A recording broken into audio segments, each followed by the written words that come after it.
century ago, 7 young men founded a brotherhood committed to the cause of freedom. Today, over 125,000 members strong, the Brothers of Alpha Phi Alpha continue this fight. W.E.B. Du Bois, Jesse Owens, Duke Ellington, Edward Brooke, Thurgood Marshall, Andrew Young, and Martin Luther King Jr. are among the countless Alpha men who have dedicated their lives to scholarship, manly deeds, and love for all mankind. The history of these men is the history of America, and their place in the vanguard of African American progress is unparalleled. This is the story of Alpha Phi Alpha's century of leadership.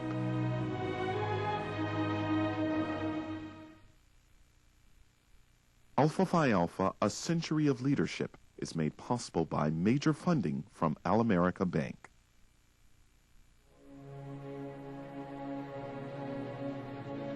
May 1896. The news from Washington, D.C. stunned African American communities across the United States.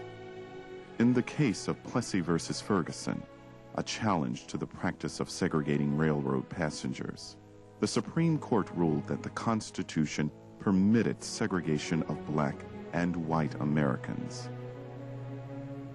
Just 30 years after emancipation, the decision was a new low point for African Americans post-Reconstruction, as Jim Crow took an even stronger grip on the nation.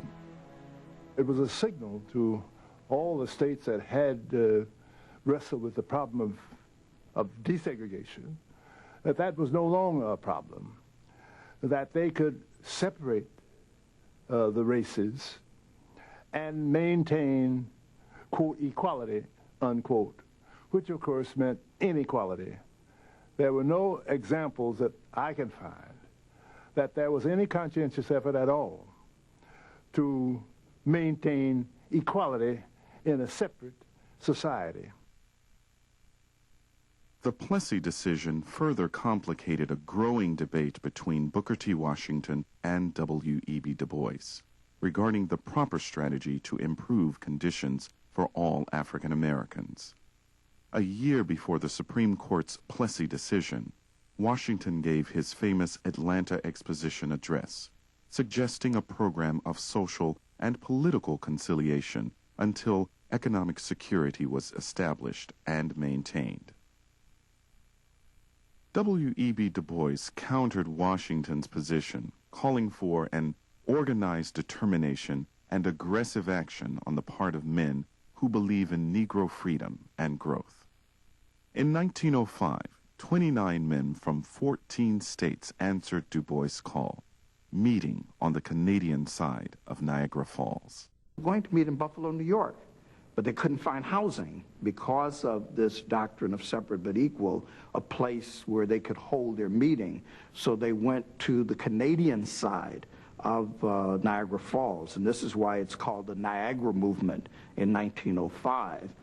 And one of the things that W.E.B. Du Bois, William Monroe Trotter, and others who were part of the Niagara Movement wanted to demonstrate to the country was that African Americans were not satisfied with their situation, that things had to change.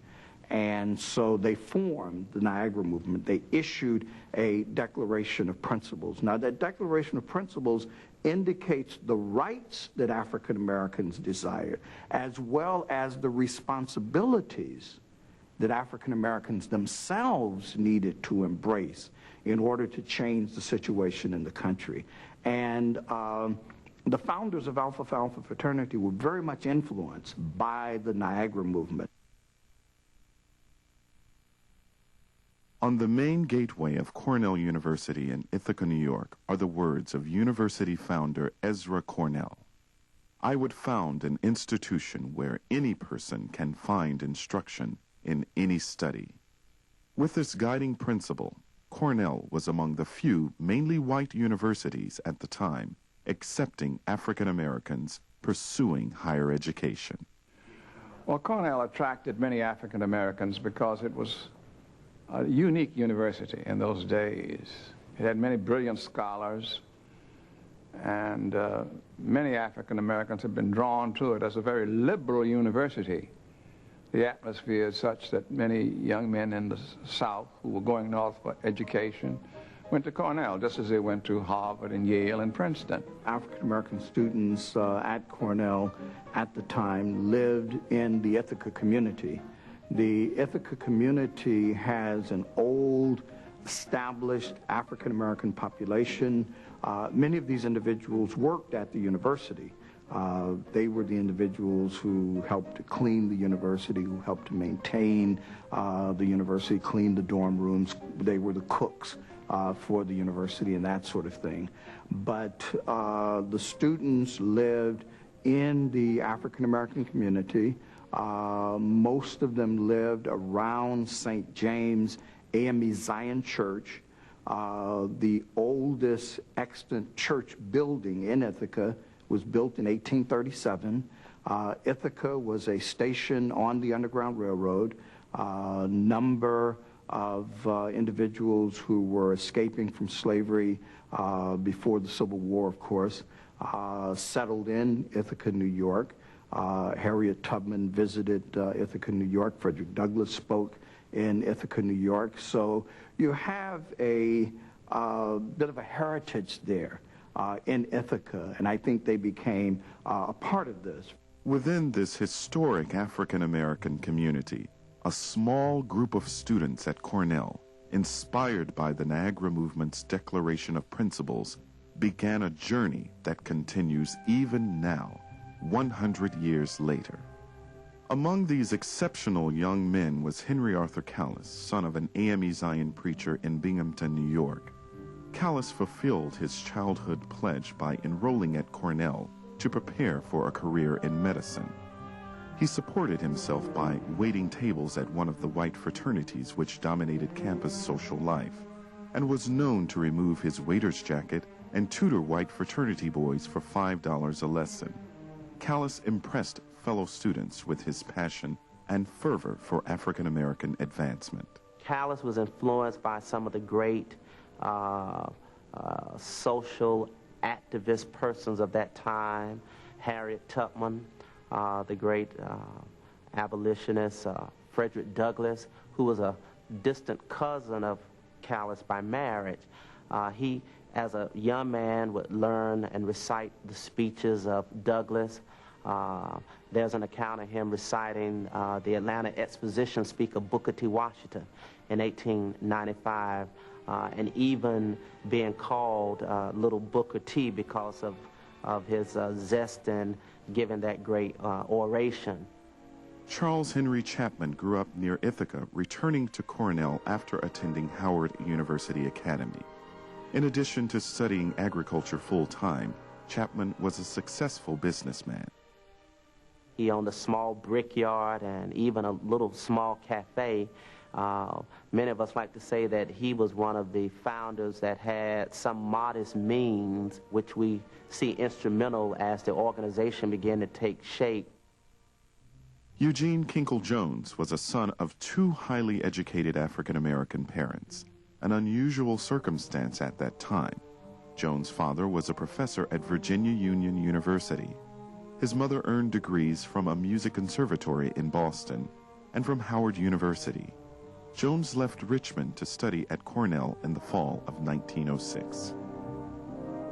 George Biddle Kelly came from Troy, New York. His great-uncle served in the historic Boston, Massachusetts 54th Infantry during the Civil War. Kelly often recounted his great-uncle and grandfather's stories of slavery and of the great fight for freedom. Born in Washington, D.C., Nathaniel Allison Murray was the son of Daniel Alexander Payne Murray, the first African-American employee of the Library of Congress, credited with facilitating the earliest collection of American history told by African Americans. Ancestors on Murray's mother's side fought in the Revolutionary War and stood with John Brown at Harper's Ferry.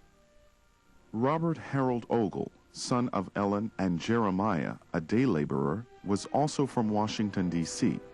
Ogle rented a room in Archie and Annie Singleton's house in Ithaca in 1905, and was the only one in this group of young men who was married with children while still a student.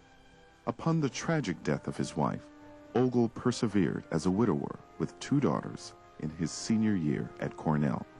He worked at the Ithaca Hotel. He also had a job as a porter on the railroad during the summer, and just had some great obstacles, yet he graduated. Vertner Woodson Tandy was born in Lexington, Kentucky. His father, Henry, was a successful and well-known building contractor. Tandy transferred to Cornell from Tuskegee Normal School, where he played in the cadets band and studied architecture. Referred to by his friends at Cornell as an ardent devotee at the shrine of Bacchus and Aphrodite, Tandy was known to take unannounced excursions from school for entertainment. These 7 young men were part of a group of African-American students who supported each other academically and socially to survive in this difficult environment. Though Cornell accepted black students, they remained segregated from their white counterparts. Outside the classroom, there was no social interaction between the races in sports, study, or Greek life. There was a high attrition rate among African-American students in such challenging surroundings. So they lived in a little cell of their own. And this is what caused them so much anguish and so much anxiety and so much a sense of separation and of detachment. So that's the climate in which they lived, and that's the reason for them to try to band themselves together. The man that brought these founders together was a gentleman by the name of Charles Poindexter, and he initiated social affairs, Friday evening socials, where they would gather at the homes of persons there. Charles Cordoza Poindexter hailed from West Virginia, attending graduate school at Cornell after graduating from Ohio State University. This was C.C. Poindexter's idea in starting a social study club. And through the social study club, individuals would gain support, would be able to prosper academically. At a meeting on October 23, 1906, George Biddle Kelly moved, and it was approved that the society be known by the Greek letters Alpha Phi Alpha. Having worked in white fraternity houses and seen the camaraderie and support provided by the Greek letter societies, some attendees at this meeting, including James H. Morton, discussed the possibility of becoming a fraternity. They hoped such an organization would improve conditions for future African-American students at Cornell. C.C. Poindexter strongly objected to this proposal. He did not support the idea of a fraternity because, again, he saw the fraternities that were on the campus. He saw the frivolity, the frivolousness, if you will, of many of these organizations. And I think for him, he did not feel that the black community could afford having such an organization. At a meeting on December 4, 1906, C.C. Poindexter surprised the group with his official resignation. After vigorous debate of his views, a vote was taken. Poindexter's resignation was regretfully accepted, and the Alpha Phi Alpha fraternity was born. The founders of Alpha Phi Alpha fraternity were not looking to start a traditional social organization. They were looking to start an organization that had a social purpose, that had an intellectual purpose, that would be involved in activities beyond the college campus. They sought from the very beginning to emphasize, first of all, scholarship. Secondly, manly deeds, as they later said in in the hymn, and a love for all mankind. They wanted social programs and educational programs that transcended the kind of strict society in which they lived. It also, of course, suggested to them that they ought to look beyond their communities, restricted as their communities were, and become a part of the larger social media society, which of course meant that they wanted to attack some of the problems that beset their fellows. The founders of Alpha Phi Alpha were not familiar with the workings of college Greek letter societies. Through observations while working at white fraternities and their own wisdom, they fashioned an organization to meet their needs. The fraternity later adopted the motto, "First of all, servants of all, we shall transcend all," and the ancient symbol of the Sphinx,